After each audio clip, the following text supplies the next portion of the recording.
Hello ma'am, ngasi di diabetes ki oiba maramda wa khara haijage aduga ai aingonda comment su tawbirakpa ko haidi diabetes na araga kamaina khangake aduga diabetes na ba mi se weight loss tawre adagi kaino masa chumjalla e kana haiba adugumba aduga kamaina na rakrino kamain tawino haiba poche yam hange bako ado ma'am diabetes na araga hekta weight loss tawba natte bako aduga khoina weight loss ko tawdi isa je sumjalla ga puk tang kang thorakani bako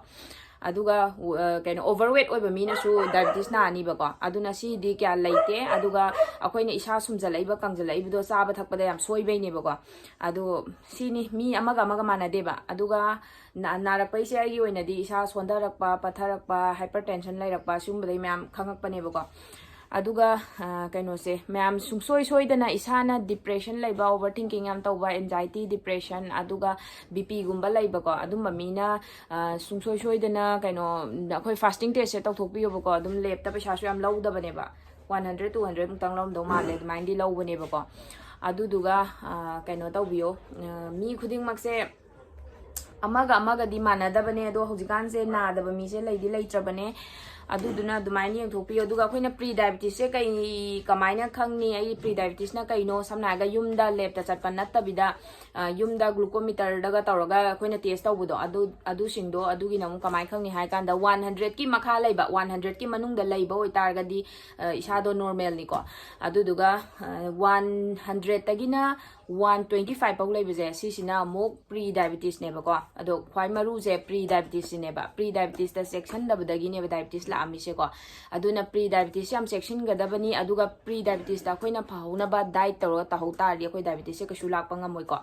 aduga 126 taina mathak oigi base sisina diabetes hai doine ba ko fasting da 100 taina 125 phawi manung da lairam ba pre diabetes ni 126 taina mathak laigraba adum diabetes singe bako aduduga akoina pp chakcha to oba matungda pung ani lairaga yengbado ado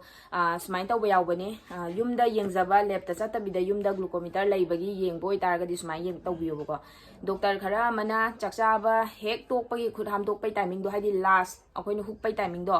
adudagi yengaga pung ani pau haidi pung tarada chakcha to e khalo bako doi tardi 12 da yengadaba aduga khara amasu sma haiba yawe ahan ba khoina hek hukpa chak to adugi matung aduda pung yang hauro adugi matung da tau haibasu yawe bako ado si khangde doctor amaga di manade ado adum yengbiro somna ko adum ani mag yesu yengtho ado ai su admai yengiba yawe dum yang kandi khena de bako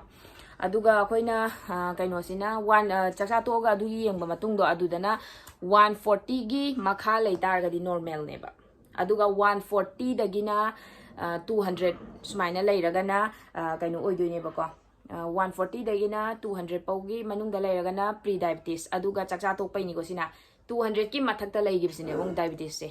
aduna mayamna khwai section ga dabdi pre diabetes sida section lautar ga di diabetes ke suta roi aduna maru se pre diabetes ni ai khoina pre diabetes laire as kasu wang bana te da hai ga tawdo adudune ba khwai digi soi se aduna adu section view aduga ai gi marakta ai sibu ai blog ka yenga follow taw biriba marakta adumaina lai taraga di pre diabetes or diabetes or ga budi hoi doctor tana bige su tana biro song ya pamane ko aduga pre diabetes lai boy tardi ai gi chinjak se follow tawraga adum diabetes adu mangam ni ba sugar do mangam ni sidi aina isana sijina bagi isana tawraga khanga ba ngatane aduna yaraga di si ai gi kaino diet plan se fazana follow tawbiro aduga mayam yamna kana ba ko aina adum nungti ge aina mithi water thaktra adugi matangda nga haijage buka adugi khoina thakna ba drink se chakhau hangi kainda atai detox water adu da do loi phadoini buka adubu ayuki sari kanda dumaina sana cha dawna thakpa se puk hangi kanda sida kana ba taruk khwaidagi aina sijina gi ba khwaidai phai su khangba ai isana sijina ba pot oina haijage bako atai to pa phaba myam su laidana khoi maitai ge si phula thau si tau myam laina do aina sijina boina haira age bako number 1 mithi water do mithi tinga thakpa do aduma ai yoina di sungta thadoktre aduga mithi water adagi natragana cinnamon gi natragana insulin plant natragana chia seeds flax seeds apple cider vinegar sigi taruk se hajage bako taruk mak se aina sijinagraba ngaktane ba aidi loi sijinare ba haidi are ba sijinai adagi aina makhan sijinarga su yenge makhan sijinabada taruk mak aionda kanai aduga hojiksina aina mithi sina aigi oina di khwaidai phayena khalle aduga hongsyam hongba irai laina su dukanda dum phangba adugi aina mithi je sijinabane bako aduga samna harga mithi se adugi taruk tu dagi somna hainabam sijinabiroba mi khara ma chia seed hainadaba yawe chia seed ki maru do hainade hangoi haba mi su yawe bako adagi chia seed lo hainadragana flax seed sijinabiro flax seed hainadragana mithi water tawro mithi water do hainadragana apple cider vinegar sijinaro apple cider vinegar do hainadragana cinnamon hainadragana insulin plant do insulin leaves do manado do sijinabiro aduga insulin manado sumaina magi pambi dugi mana leibado adu poto adum sijinaiba ko hana so ai khangdingai da do aina sum thigat ba aina kamaina kaina phaino na haiba kanda magi maton do adu oirame ba ko akoina pambi hawi dana insulin plant dugi mathaki maton nauri kan do mana anauba do adu dune hena phai hai maton thatlaga phutlaga thakpado adu ne hena phai hai aduga phasu phai bai sijinara yenge ba ko aduna si gaise ma'am sijinabiyo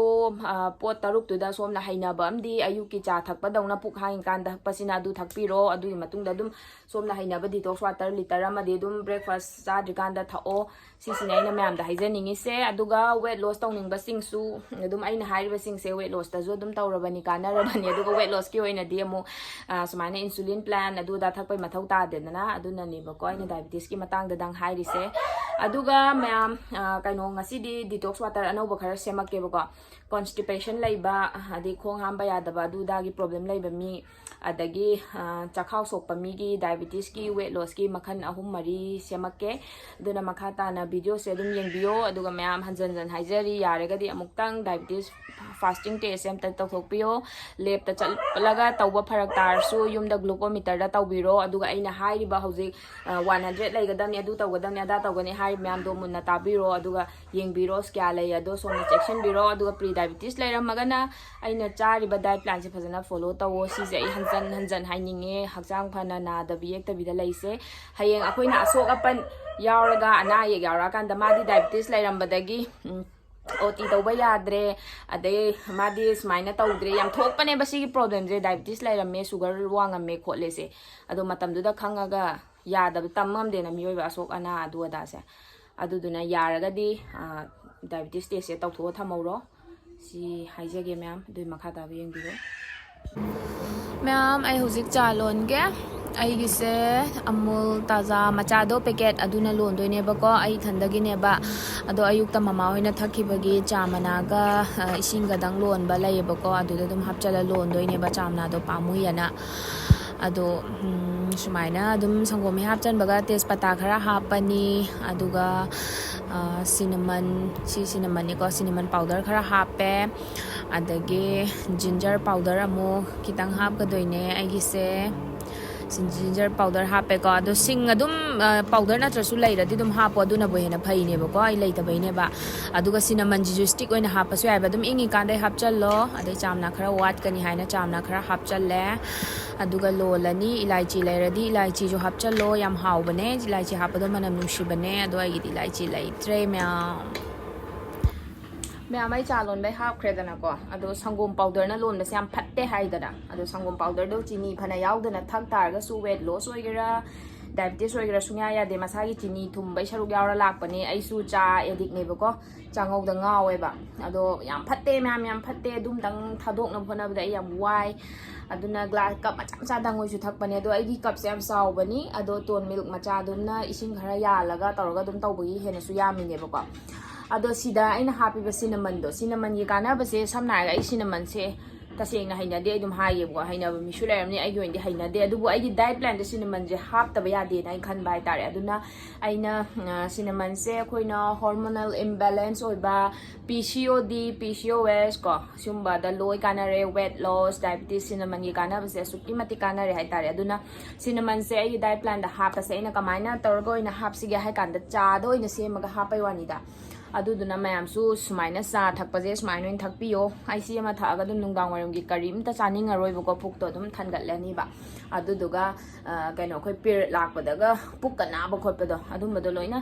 balance tarokne hormonal imbalance or ba PCOD PCOS kumba laibagi ne ba adumaina ga period tawboda puk kana bi khotpi adagi I phajana chatta ba adum ba problem mam laidana ko ado mam ꯑꯗꯨꯅ cinnamon-ꯗꯣ ꯑꯇꯩ ꯑꯇꯣꯞꯄꯗ ꯊꯛꯄ ꯍꯩꯅꯗ꯭ꯔꯁꯨ ꯆꯥꯗ ꯁꯨꯃꯥꯏꯅ ꯑꯣꯏꯅ ꯁꯦꯝꯃꯒ ꯊꯛꯑꯣ ꯑꯗꯨ ꯑꯣꯏꯇꯥꯔꯗꯤ ꯑꯩꯈꯣꯏꯒꯤ ꯏꯚꯅꯤꯡꯒꯤ ꯑꯩꯈꯣꯏꯅ ꯆꯥ ꯊꯛꯅꯤꯡꯕꯗꯣ ꯁꯨꯃꯥꯏꯅ ꯊꯛ ꯇꯥꯔꯗꯤ ꯍꯛꯆꯥꯡꯗꯁꯨ ꯃꯌꯥꯝ ꯐꯔꯅꯤ ꯑꯗꯨꯒ cinnamon-ꯗꯨꯁꯨ ꯑꯗꯨꯝ ꯑꯩꯈꯣꯏ ꯌꯨꯁ ꯇꯧꯕꯗꯣ ꯑꯗꯣ ꯆꯥꯗ ꯍꯩꯅꯗ꯭ꯔꯁꯨꯅꯦ ꯑꯗꯨꯝ ꯇꯤꯡꯉꯒ ꯈꯣꯠꯂꯒ ꯊꯛꯄ ꯀꯣ ꯗꯤꯇꯣꯛꯁ ꯋꯥꯇꯔꯗ ꯀꯃꯥꯏꯅ ꯁꯦꯝꯕ ꯑꯗꯩ ꯃꯣꯔꯅꯤꯡ ꯇꯤꯅ ꯀꯃꯥꯏꯅ ꯁꯦꯝꯕ ꯑꯗꯨꯗꯣ ꯑꯗꯨꯝ ꯎꯠꯂꯛꯀꯦꯀꯣ ꯃꯌꯥꯝ ꯑꯗꯨꯗꯤ ꯑꯩ ꯁꯤ ꯊꯛꯇꯣꯛꯈꯤꯒꯦ ꯀꯔꯠ ꯂꯣꯏꯈ꯭ꯔꯦ ꯑꯩ ꯀꯔꯠ ꯑꯃꯨꯛ ꯁꯦꯝꯃꯒꯦ ꯑꯗꯣ ꯀꯔꯠ ꯐꯪꯗꯗꯅ ꯀꯔꯠ ꯁꯦꯝꯕꯗꯣ ꯌꯥꯗ꯭ꯔꯦ ꯍꯥꯏꯕꯤꯔꯛꯄ ꯌꯥꯎꯋꯦꯕꯀꯣ ꯑꯗꯣ ꯃꯣꯔꯣꯛ ꯍꯥꯞꯄꯒ ꯁꯦꯝꯕ ꯑꯃ ꯂꯩꯕꯅꯦ ꯑꯗꯨꯗꯣ ꯑꯩ ꯁꯨꯡꯇꯥ ꯇꯥꯗꯦ ꯑꯗꯨꯗꯨꯅ ꯑꯩ ꯍꯩꯇ꯭ꯔꯦꯅꯦ ꯑꯩ ꯀꯩꯒꯨꯝꯕ ꯇꯥꯔꯀꯥꯟꯗ ꯍꯥꯏꯔꯛꯀꯦ ꯑꯗꯣ ꯁꯤ ꯇꯣꯟ ꯃꯤꯜꯛꯁꯦ 1 ꯂꯤꯇꯔꯒꯤꯁꯦ ꯁꯤꯁꯦ ꯁꯨꯝ ꯑꯃ ꯂꯣꯏꯔ ꯑꯃ ꯑꯗꯨꯝ ꯇꯧꯋꯦꯕꯀꯣ ꯑꯩꯗꯤ ꯑꯗꯣ ꯃꯌꯥꯝ ꯁꯪꯒꯣꯝ ꯁꯟ ꯁꯪꯒꯣꯝ ꯑꯐꯕ ꯌꯨꯝꯗꯒ ꯑꯗꯨꯝ ꯂꯣꯏꯕꯒꯤ ꯁꯟ ꯁꯪꯒꯣꯝꯒꯗꯣ ꯂꯩꯔꯗꯤ ꯑꯗꯨꯁꯨ ꯌꯥꯝ ꯐꯩꯀꯣ ꯑꯗꯨꯅꯁꯨ ꯑꯗꯨꯝ ꯇꯧ ꯑꯩꯒꯤꯕꯣ ꯁꯨꯝ ꯑꯩꯈꯣꯏꯗꯤ ꯂꯩꯁꯨ ꯂꯩꯇꯦ ꯑꯗꯨꯗꯨꯒ ꯁꯟ ꯁꯪꯒꯣꯝ ꯌꯣꯟꯕ ꯂꯥꯛꯄꯗꯨꯁꯨ ꯃꯍꯤ ꯌꯥꯝ ꯂꯥꯡꯉꯦꯅ ꯇꯧꯗ꯭ꯔꯦꯕꯀꯣ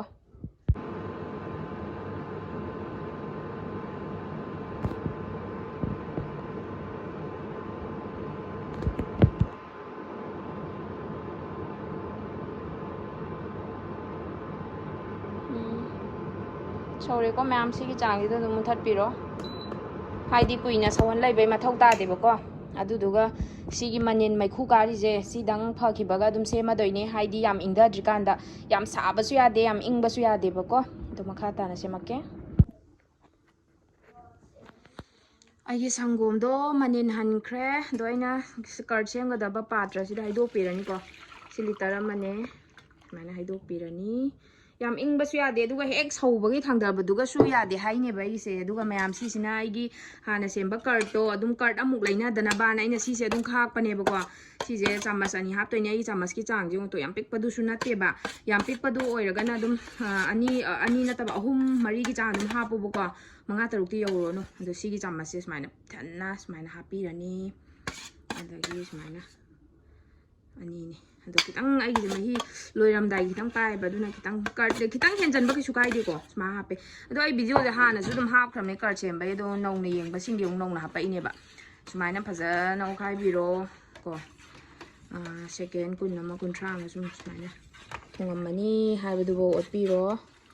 ꯑꯗꯨꯒ ꯃꯌꯥꯝ ꯐꯖꯅ ꯃꯈꯨꯝ ꯃꯅꯤꯟ ꯊꯣꯛꯑꯣꯏꯗꯕ ꯃꯈꯨꯝ ꯑꯃꯅꯅꯦ ꯑꯗꯨꯝ ꯀꯨꯞꯁꯟꯕꯤꯔꯣ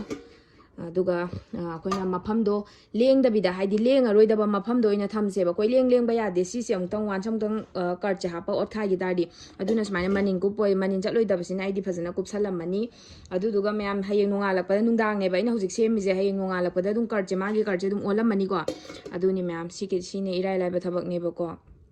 ꯑꯗꯣ ꯑꯗꯨꯒ ꯀꯔꯠꯇꯣ ꯑꯣꯜꯂꯕ ꯃꯇꯨꯡꯗ ꯍꯌꯦꯡ ꯅꯣꯡꯉꯥꯜꯂꯀꯥꯟꯗꯗꯤ ꯑꯗꯨꯝ ꯐ꯭ꯔꯤꯖꯇ ꯍꯥꯞꯆꯜꯂ ꯊꯝꯕ ꯌꯥꯔꯦꯕ ꯍꯥꯏꯗꯤ ꯀꯨꯏꯅ ꯁꯥꯡꯅ ꯆꯥꯅꯕ ꯍꯥꯏꯗꯣ ꯐ꯭ꯔꯤꯖꯇ ꯍꯥꯞꯇ ꯇꯥꯔꯒꯗꯤ ꯑꯗꯨꯝ ꯃꯁꯥ ꯃꯊꯟꯇ ꯑꯗꯨꯝ ꯃꯍꯤ ꯌꯥꯝ ꯂꯥꯡꯊꯣꯛꯄꯗꯣ ꯍꯦꯜꯂꯦꯕꯀꯣ ꯑꯗꯨꯅ ꯐ꯭ꯔꯤꯖꯇ ꯑꯗꯨꯝ ꯍꯥꯞꯄꯒ ꯁꯤꯖꯤꯟꯅꯕꯤꯌꯣ ꯌꯥꯔꯦ ꯀꯨꯞꯁꯟꯈ꯭ꯔꯦ ꯑꯗꯣ ꯃꯌꯥꯝ ꯃꯊꯛꯇ ꯑꯗꯨꯝ ꯁꯨꯃꯥꯏꯅ ꯑꯔꯨꯝꯕ ꯑꯃꯅ ꯁꯨꯝ ꯅꯟꯖꯜꯂꯁꯨ ꯌꯥꯏꯀꯣ ꯁꯨꯃꯥꯏꯅ ꯊꯝꯃꯝꯃꯅꯤ ꯍꯌꯦꯡ ꯅꯣꯡꯉꯥꯜꯂꯒ ꯑꯗꯨꯝ ꯀꯔꯠ ꯑꯣꯜꯂꯝꯃꯅꯤ ꯃꯌꯥꯝ ꯑꯩꯒꯤꯁꯦ ꯗꯤꯇꯣꯛꯁ ꯋꯥꯇꯔꯒꯤꯅꯦꯕꯀꯣ ꯃꯅꯥ ꯃꯁꯤꯡꯁꯦ ꯑꯩꯅ ꯁꯦꯝꯒꯗꯕꯁꯦ ꯂꯣꯏ ꯊꯝꯃꯦ ꯑꯗꯣ ꯑꯩꯒꯤꯁꯦ ꯁꯤꯡꯁꯨ ꯋꯥꯠꯂꯦ ꯑꯗꯨꯒ ꯅꯨꯡꯁꯤꯗꯥꯛꯀꯨꯝꯕꯁꯨ ꯋꯥꯠꯂꯦ ꯑꯗꯣ ꯑꯩ ꯄꯣꯠ ꯆꯩꯁꯦ ꯌꯥꯝ ꯂꯩꯇ꯭ꯔꯦ ꯕꯖꯥꯔ ꯀꯥꯗ꯭ꯔꯗꯤ ꯑꯩꯈꯣꯏꯒꯤꯗꯤ ꯑꯝꯇ ꯍꯧꯗꯦꯕꯀꯣ ꯅꯨꯡꯁꯤꯗꯥꯛ ꯄꯥꯝꯕꯤ 1 2 ꯍꯧꯕꯗꯨꯁꯨ ꯑꯩꯅ ꯂꯣꯏꯁꯟꯕꯤꯔꯦ ꯑꯗꯨꯕꯨ ꯃꯌꯥꯝ ꯑꯔꯩꯕꯅ ꯁꯦꯝꯕ ꯍꯥꯏꯕꯗꯨꯅꯤꯀꯣ ꯑꯗꯨꯒ ꯁꯤꯒꯤ ꯐ꯭ꯂꯦꯛꯁ ꯁꯤꯗ꯭ꯁ ꯃꯔꯨꯁꯦ ꯀꯃꯦꯟꯇ ꯉꯧꯔꯒ ꯇꯧꯗꯣꯏꯔꯥ ꯍꯪꯉꯛꯑꯦꯕꯀꯣ ꯉꯧꯔꯣꯏ ꯁꯤꯁꯦ ꯑꯗꯨꯝ ꯄꯦꯀꯦꯠꯇꯩ ꯂꯧꯊꯣꯛꯄꯗꯨꯅꯤꯀꯣ ꯉꯧꯔꯣꯏ ꯑꯗꯨꯝ ꯇꯧꯗꯣꯏꯅꯤ ꯑꯗꯨꯒ ꯑꯩꯈꯣꯏꯅ ꯄꯥꯎꯗꯔ ꯁꯦꯝꯕ ꯃꯇꯝꯗꯗꯤ ꯈꯔ ꯉꯧꯊꯣꯛꯄꯤꯌꯣ ꯍꯥꯏꯕꯅꯦꯕꯀꯣ ꯁꯤꯁꯦ ꯑꯗꯨꯝ ꯑꯩꯒꯤꯗꯤ ꯅꯨꯡꯇꯤꯒꯤ ꯑꯣꯏꯅ ꯑꯗꯨꯝ ꯑꯩꯒꯤ ꯗꯥꯏꯠ ꯄ꯭ꯂꯥꯟꯗ ꯍꯥꯞꯄꯁꯦ ꯁꯤꯁꯦ ꯑꯗꯨꯝ ꯑꯩꯈꯣꯏ ꯆꯥꯃꯁ ꯑꯃꯁꯦ ꯏꯁꯤꯡ ꯂꯤꯇꯔ ꯑꯃꯗ ꯍꯥꯞꯄꯒ ꯑꯗꯨꯝ ꯊꯛꯑꯦꯕꯀꯣ ꯑꯗꯨꯒ ꯉꯁꯤꯁꯤꯅ ꯑꯃꯨꯛ ꯁꯤꯒꯤ cinnamon sticksꯦ ꯗꯥꯜ ꯆꯤꯅꯤ ꯍꯥꯏꯗꯣꯏꯅꯦ ꯑꯗꯨꯒ ꯀꯩꯅꯣ black pepper ꯒꯨꯜ ꯃꯣꯍꯣꯔꯗꯣ ꯑꯗꯨ ꯈꯔ ꯑꯃꯒ ꯑꯗꯩ ꯊꯕꯤ ꯂꯩꯔꯦ ꯍꯩꯀ꯭ꯔꯨ ꯂꯩꯔꯦ ꯆꯝꯄ꯭ꯔꯥ ꯂꯩꯔꯦ ꯑꯩꯒꯤꯁꯦ ꯃꯈꯜ 2 3 ꯊꯣꯛꯅ ꯁꯦꯝꯗꯣꯏꯅꯤ ꯑꯗꯨꯒ ꯃꯌꯥꯝ ꯑꯩꯁꯦ ꯀꯣꯟꯁꯇꯤꯄꯦꯁꯟꯁꯨ ꯂꯩꯌꯦꯕꯀꯣ ꯑꯗꯣ ꯀꯣꯟꯁꯇꯤꯄꯦꯁꯟ ꯂꯩꯕꯗꯅꯦ ꯁꯨꯃꯥꯏꯅ ꯗꯥꯜ ꯆꯤꯅꯤ ꯀꯩꯀꯥ ꯇꯧꯕꯁꯦ ꯑꯗꯨꯝ ꯏꯁꯤꯡ ꯁꯤꯁꯦ ꯑꯁꯥꯕꯅꯦꯕ ꯈꯨꯖꯥꯏꯗ ꯑꯣꯏꯅ ꯍꯥꯞꯄꯤꯅꯦꯕꯀꯣ ꯑꯗꯨꯒ ꯈꯨꯖꯥꯏꯗ ꯍꯥꯞꯄꯤꯁꯦ ꯏꯁꯤꯡꯁꯦ ꯑꯩꯁꯦ ꯐꯖꯅ ꯁꯧꯍꯜꯂꯒ ꯏꯪꯊꯔꯛꯑꯦꯕꯀꯣ ꯌꯥꯝ ꯀꯟꯁꯨ ꯏꯪꯗ꯭ꯔꯤꯕ ꯁꯤꯗ ꯁꯤꯒꯤ cinnamon stickꯁꯦ ꯁꯤ ꯁꯨꯃꯥꯏꯅ ꯇꯧꯔꯒ ꯇꯤꯡꯉꯝꯗꯣꯏꯅꯦꯕ ꯀꯩꯅꯣꯁꯤꯁꯨ ꯍꯥꯞꯄꯒ black pepperꯁꯤꯁꯨ ꯍꯥꯞꯄꯒ ꯑꯗꯨꯝ ꯇꯤꯡꯉꯝꯃꯗꯣꯏꯅꯤ ꯁꯤꯁꯦ ꯍꯌꯦꯡ ꯅꯣꯡꯉꯥꯜꯂꯒ ꯑꯗꯨꯝ ꯑꯩꯅ ꯊꯛꯇꯣꯛꯀꯗꯣꯏꯅꯤ ꯑꯗꯨꯒ ꯑꯩꯅ ꯃꯌꯥꯝ ꯁꯤ ꯎꯠꯂꯤꯁꯤꯒꯤ ꯃꯔꯝꯁꯤꯅꯅꯦꯀꯣ ꯁꯤꯗ ꯑꯗꯨꯝ cinnamon powder ꯈꯔ ꯍꯥꯞꯄ ꯌꯥꯏ ꯑꯗꯨꯒ cinnamon sticksꯤꯁꯨ ꯁꯤ ꯂꯣꯏꯅ ꯈꯔ ꯌꯥꯝꯅ ꯑꯗꯨꯝ ꯂꯣꯏ ꯍꯥꯞꯆꯜꯂꯒꯦ ꯁꯨꯃꯥꯏꯅ ꯍꯥꯞꯄꯁꯨ ꯌꯥꯏꯑꯕꯀꯣ ꯑꯗꯨꯒ ꯑꯗꯨꯝ ꯃꯈꯨꯝ ꯈꯨꯝꯖꯤꯜꯂ ꯊꯝꯃꯝꯗꯣꯏꯅꯤ ꯑꯗꯨꯒ ꯏꯁꯤꯡ ꯂꯨꯝꯕꯨ ꯂꯨꯝꯕꯨ ꯁꯥꯕꯗ ꯇꯤꯡꯉꯤꯁꯤꯅ ꯀꯩꯅꯣ ꯇꯧꯗꯣꯏꯅꯦꯕ ꯍꯥꯏꯅ ꯈꯔ ꯄꯣꯞꯊꯣꯛꯑꯒ ꯃꯥꯒꯤ ꯀꯩꯅꯣꯗꯣ ꯂꯥꯛꯅꯕꯅꯦꯕꯀꯣ ꯑꯗꯨꯗꯨꯒ ꯁꯤꯅꯦ ꯊꯕꯤꯅꯦ ꯍꯩꯀ꯭ꯔꯨꯅꯦ ꯆꯝꯄ꯭ꯔꯥꯅꯦ ꯇꯧꯔꯒ ꯁꯤꯅ ꯁ꯭ꯂꯥꯏꯁ ꯀꯛꯑꯦ ꯑꯗꯨꯒ ꯁꯤꯒꯤꯁꯤꯅ ꯁꯨꯃꯥꯏꯅ ꯇꯧꯕꯁꯤꯅ ꯁꯨꯝꯖꯟꯗꯣꯏꯅꯤꯀꯣ ꯃꯍꯤ ꯑꯣꯏꯅ ꯑꯩꯒꯤ ꯈꯨꯠ ꯆꯨꯔꯤꯁꯦ ꯍꯩꯀ꯭ꯔꯨ ꯀꯩꯀꯥ ꯄꯥꯏꯕꯗ ꯆꯨꯔꯤꯅꯤ ꯑꯗꯨꯒ ꯀꯩꯅꯣ ꯕꯣꯇꯜꯗ ꯑꯩꯈꯣꯏꯅ ꯄ꯭ꯂꯥꯁꯇꯤꯛ ꯕꯣꯇꯜ ꯁꯤꯒꯤ ꯄ꯭ꯂꯥꯁꯇꯤꯛ ꯕꯣꯇꯜꯁꯦ ꯁꯤꯅ ꯑꯃꯨꯛ ꯃꯤꯜꯇꯟꯒꯤ ꯈꯔ ꯀ꯭ꯋꯥꯂꯤꯇꯤꯁꯦ ꯐꯩꯌꯦꯕꯀꯣ ꯁꯤꯒꯤ ꯑꯩꯅ ꯁꯤꯖꯤꯟꯅꯩ ꯕꯣꯇꯜꯁꯦ ꯑꯗꯣ ꯕꯣꯇꯜꯁꯦ ꯑꯩꯗꯤ ꯊꯥ ꯑꯃꯃꯨꯛꯇꯩ ꯍꯦꯟꯅ ꯁꯤꯖꯤꯟꯅꯗꯦꯕ ꯃꯌꯥꯝ ꯑꯗꯣ ꯕꯣꯇꯜꯗꯣ ꯀꯨꯏꯅ ꯄ꯭ꯂꯥꯁꯇꯤꯛꯀꯤ ꯄꯣꯠꯁꯦ ꯀꯨꯏꯅ ꯁꯤꯖꯤꯟꯅꯕꯁꯦ ꯐꯠꯇꯦꯗꯅ ꯑꯗꯣ ꯑꯩꯁꯦ ꯑꯅꯝꯕꯅ ꯂꯤꯛꯂꯤꯒꯤꯗ ꯌꯥꯝ ꯁꯤꯖꯤꯟꯅꯔꯝꯕꯅꯦ ꯑꯗꯣ ꯑꯩꯒꯤ ꯂꯤꯛꯂꯤꯒꯤꯁꯤꯡꯗꯣ ꯑꯝꯇ ꯌꯥꯗ꯭ꯔꯦ ꯑꯩꯗꯣ ꯅꯧꯅ ꯑꯃꯨꯛ ꯆꯦꯟꯈ꯭ꯔꯦꯕꯀꯣ ꯑꯗꯣ ꯕꯣꯇꯜ ꯁꯤꯖꯤꯟꯅꯔꯁꯨ ꯌꯥꯝ ꯀꯨꯏꯅ ꯁꯤꯖꯤꯟꯅꯕꯤꯒꯅꯣ ꯑꯗꯨꯒ ꯕꯣꯇꯜ ꯑꯗꯨꯗ ꯂꯣꯏ ꯇꯣꯛꯈ꯭ꯔꯒ ꯑꯩꯈꯣꯏꯅ ꯂꯩꯇ ꯇꯥꯔꯒꯁꯨ ꯑꯩꯈꯣꯏꯅ ꯁꯤꯒꯤꯁꯦ ꯂꯤꯇꯔ ꯑꯃ ꯐꯥꯒꯦ ꯇꯧꯕ ꯈꯨꯖꯥꯏ ꯑꯗꯨꯝ ꯑꯆꯧꯕꯗꯨꯅꯦꯕꯀꯣ ꯑꯩꯅ ꯑꯗꯨꯝ ꯏꯁꯤꯡꯁꯦ ꯆꯥꯡꯁꯦ ꯑꯣꯜꯂꯦꯕ ꯑꯗꯣ ꯕꯣꯇꯜ ꯀꯩꯀꯥꯗꯨꯗ ꯁꯤꯖꯤꯟꯅꯗ꯭ꯔꯁꯨ ꯁꯤꯒꯨꯝꯕ ꯁ꯭ꯇꯤꯜꯒꯤꯗ ꯑꯗꯨꯝ ꯁꯤꯖꯤꯟꯅꯕꯤꯕ ꯌꯥꯏ ꯑꯗꯩ ꯂꯤꯛꯂꯤꯒꯤ ꯑꯆꯧꯕ ꯄꯥꯇ꯭ꯔ ꯂꯩꯔꯒꯅ ꯑꯗꯨꯗ ꯑꯗꯨꯝ ꯑꯩꯈꯣꯏꯅ ꯏꯁꯤꯡꯒꯤ ꯆꯥꯡꯗꯣ ꯑꯣꯜꯂꯒꯀꯣ ꯑꯗꯨꯝ ꯁꯤꯖꯤꯟꯅꯧꯕ ꯑꯗꯨꯅꯤꯗ ꯃꯌꯥꯝ ꯑꯗꯨ ꯎꯠꯅꯤꯡꯕ ꯍꯥꯏꯇꯥꯔꯦ ꯑꯩꯅ ꯑꯗꯣ ꯁꯤ ꯁꯦꯝꯗꯣꯛꯑꯅꯤ ꯑꯩꯒꯤꯁꯦ ꯑꯗꯨꯅꯤ ꯃꯌꯥꯝ ꯑꯗꯣ ꯉꯁꯤꯒꯤꯗꯤ ꯑꯩ ꯂꯟꯆ ꯆꯥꯕ ꯗꯤꯅꯔ ꯆꯥꯕ ꯀꯩꯀꯥꯗꯤ ꯑꯝꯇ ꯎꯠꯂꯛꯇ꯭ꯔꯦ ꯑꯩꯁꯦ ꯈꯤꯇꯪ ꯚꯤꯗꯤꯑꯣ ꯅꯝꯕ ꯈꯣꯠꯄꯗꯣ ꯉꯁꯤꯗꯣ ꯈꯤꯇꯪ ꯐꯔꯛ ꯇꯥꯈ꯭ꯔꯦ ꯑꯗꯨꯒ ꯃꯌꯥꯝ ꯀꯩꯅꯣ ꯇꯧꯔꯁꯦ ꯅꯨꯡꯗꯥꯡ ꯇꯨꯝꯃꯝꯗꯥꯏꯗꯅ ꯑꯗꯨꯝ ꯑꯩꯗꯣ ꯁꯪꯒꯣꯝꯒ ꯍꯜꯗꯤꯒ ꯇꯧꯕꯗꯣ ꯑꯗꯨꯝ ꯊꯛꯑꯅꯤ ꯍꯥꯏꯗꯤ ꯑꯗꯨꯗꯣ ꯑꯗꯨꯝ ꯅꯨꯡꯇꯤꯒꯤ ꯊꯛꯅꯤ ꯍꯥꯏꯕꯗꯤ ꯂꯩꯇꯦ ꯑꯩꯅ ꯑꯄꯥꯝ ꯑꯄꯥꯝꯕ ꯊꯛꯏ ꯁꯤꯡꯒ ꯁꯤꯅꯃꯟꯒ ꯊꯛꯄ ꯑꯗꯩꯗꯤ ꯖꯤꯟꯖꯔꯗꯪ ꯊꯛꯄ ꯑꯗꯨꯃꯥꯏꯅ ꯑꯗꯨꯝ ꯃꯈꯜ ꯃꯊꯦꯜ ꯁꯦꯝꯃꯒ ꯑꯗꯨꯝ ꯊꯛꯑꯦꯕꯀꯣ ꯕꯦꯠ ꯇꯥꯏꯝꯁꯦ ꯑꯗꯨꯗꯨꯒ ꯑꯩꯅ ꯍꯧꯖꯤꯛ ꯁꯪꯒꯣꯝꯒ ꯀꯩꯅꯣꯒ ꯊꯛꯏꯗꯨꯅ ꯍꯜꯗꯤꯒ ꯊꯛꯏꯗꯨꯅ ꯀꯩꯅꯣ ꯇꯧꯕꯩꯅꯦꯕ ꯑꯩꯗꯣ ꯇꯨꯝꯕ ꯌꯥꯗꯕꯩꯅꯦꯕꯀꯣ ꯑꯗꯨꯅ ꯃꯌꯥꯝ ꯉꯁꯤꯒꯤꯗꯤ ꯁꯤꯗ ꯂꯣꯏꯁꯜꯂꯒꯦ ꯕ꯭ꯂꯣꯛꯁꯦ ꯆꯥꯕ ꯊꯛꯄꯒꯤ ꯂꯟꯆ ꯗꯤꯅꯔꯗꯤ ꯑꯝꯇ ꯍꯥꯞꯆꯗ꯭ꯔꯦ ꯑꯗꯨꯝ ꯍꯌꯦꯡꯒꯤꯗ ꯑꯃꯨꯛ ꯍꯥꯞꯄꯛꯀꯦ ꯃꯌꯥꯝ ꯑꯅꯧꯕ ꯑꯐꯕ ꯃꯌꯥꯝꯗ ꯀꯥꯟꯅꯕ ꯑꯃꯨꯛ ꯁꯦꯝꯖꯔꯛꯀꯦ ꯃꯌꯥꯝ ꯁꯨꯡꯁꯣꯏ ꯁꯣꯏꯗꯅ ꯌꯦꯡꯕꯤꯌꯣ ꯉꯁꯤꯒꯤꯗꯤ ꯃꯌꯥꯝ ꯒꯨꯗ ꯅꯥꯏꯠ